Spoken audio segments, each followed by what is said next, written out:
करनाल में किसान नेता राकेश टिकैत पहुंचे। किसानों की तरफ से 5 सितंबर को मुजफ्फरनगर में एक बड़ी पंचायत की जाएगी।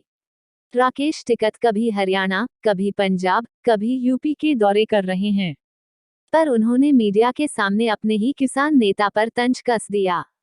राकेश टिकैत ने गुरनाम पर बोलते हुआ कहा कि उन्होंने तो मुख्यमंत्री पद से इस्तीफा दे दिया, अब वो वापस संयुक्त मोर्चे में आ गए। आपको याद दिला दे कि राकेश टिकैत ने उस बात पर निशाना साधा है जिसमें चौनी बार बार चुनाव लड़ने की बात कहते नजर आ रहे थे। वे यह भी कहते नजर आए जिसको दूध पीना है दूध पियो, जिसको लस्सी पीनी है लस्सी पियो, लेकिन लस्सी पर हांडी तो ना फोड़ो, लेकिन किसान आंदोलन तो ना खराब हो।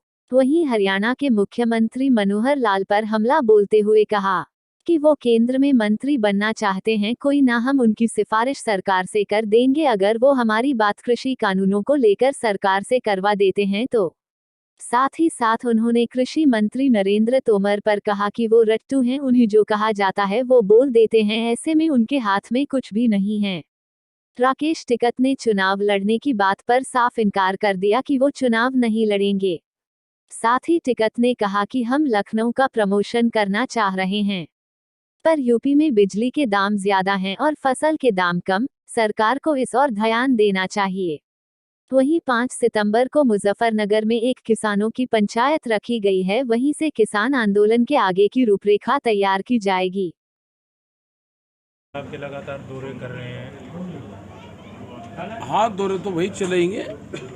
यहाँ का तो मुख्यमंत्री लग रहा किसानों के पीछे। हमारी लड़ाई भारत सरकार से, मुख्यमंत्री कहेगा नहीं मेरी गैर लड़ो, सींग मारे यहाँ आने के, तो ये तो पंचायत करनी पड़ेगी। कई लोग पर पर्चे दर्ज कर दिए, कई लोग जेल में बंद कर दिए, अम्बाड़ा में लोगों को पर्चे दर्ज करके उठा लिया, तो ये सारे बड़े मामले यहाँ के भी हैं। क्या कहेंगे, किसानों ने भी संसद लगाई थी, एक संसद भवन में हाँ, संसद भवन के बाहर लगाई थी, उसमें पार्लियामेंट के गेट पे।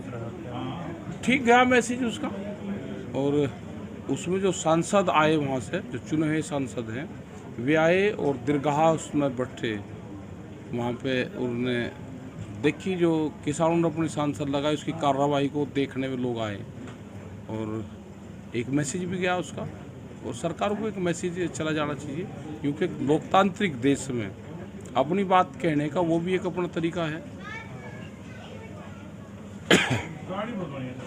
कोई कार्यक्रम जैसे 26 जनवरी का कार्यक्रम किया था, वैसा कोई बड़ा कार्यक्रम आने वाले दिनों में? अभी तो नहीं है। अभी तो बड़ी पंचायत एक मुजफ्फरनगर में है 5 सितंबर की, उसी की तैयारी कर रहे हैं। यहाँ से भी लोग उसमें जाएंगे, हरियाणा से भी, और आगे की पूरी रणनीति वहीं बनेगी, क्योंकि 9 महीने हो गए आंदोलन को, 9 महीने हो गए आंदोलन को, तो आगे की रणनीति वहाँ पे बनाएंगे। राकेश टिकैत कहते हैं कि दिल्ली को जिस तरीके से दिल्ली बनाई है उसी तरीके से हम लखनऊ बना देंगे, लेकिन योगी आदित्यनाथ कहते हैं कि हम दिल्ली नहीं बनने देंगे। क्यों? प्रमोशन नहीं चाहता है योगी आदित्यनाथ, प्रधानमंत्री नहीं बनना चाहते? मैं बताओ, ना बनना देना चाहते हो?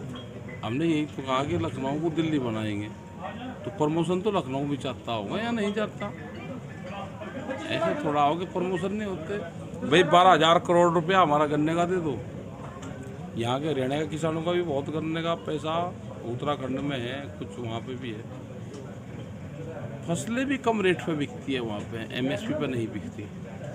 बिजली का रेट हम लोग कह रहे हैं हरियाणा के बराबर कर दो। हरियाणा में 35 रुपये आस पास है बिजली का, वहाँ 175 है। 175 रुपये तो ज़्यादा हो, हाँ, कम कर देना चाहिए। प्रदेश इतना बड़ा और रेट भी पूरा बड़े लगा रखे, रेट हरियाणा के बराबर कर दो, तो कम से कम भाव भी एक रह जाएगा, रेट भी एक रहेगा। क्या इस बार राकेश टिकैत चुनाव लड़ेंगे? यूपी का चुनाव नजदीक है। ना, हम तो नहीं लड़ते चुनाव। कौन कह रहा चुनाव लड़ेंगे?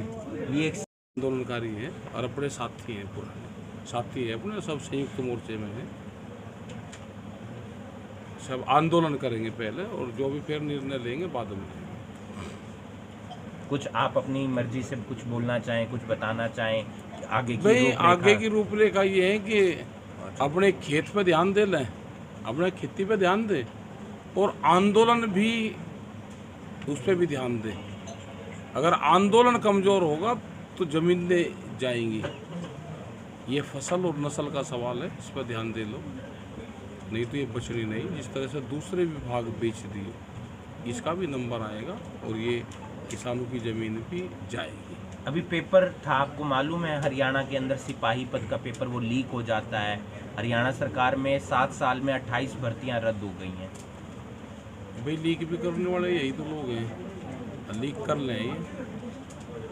और जो बच्चे मेहनत करते हैं उनको कामयाबी नहीं मिलती, पर्चा लीक हो जाएगा, आप अपनों को भर्ती कर देंगे। एक आखिरी सवाल, मुख्यमंत्री मनोहर लाल खट्टर अक्सर कहते हैं कि राकेश टिकैत यूपी के हैं, यूपी में जाएं, वहां पर करें जो प्रदर्शन करना है। हरियाणा में इतना जोर क्यों लगा रहे हैं, हरियाणा में इतना दौरे क्यों कर रहे हैं?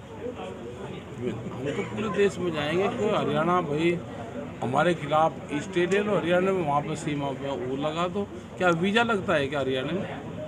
भाई गुजरात की दाल, हम तो गुजरात में पासपोर्ट लेकर गए थे, आप भी एंट्री करवा दो कि वहाँ पे बगैर पासपोर्ट के आप आ नहीं सकते, तो पासपोर्ट पे एंट्री करवा के आ जाएंगे।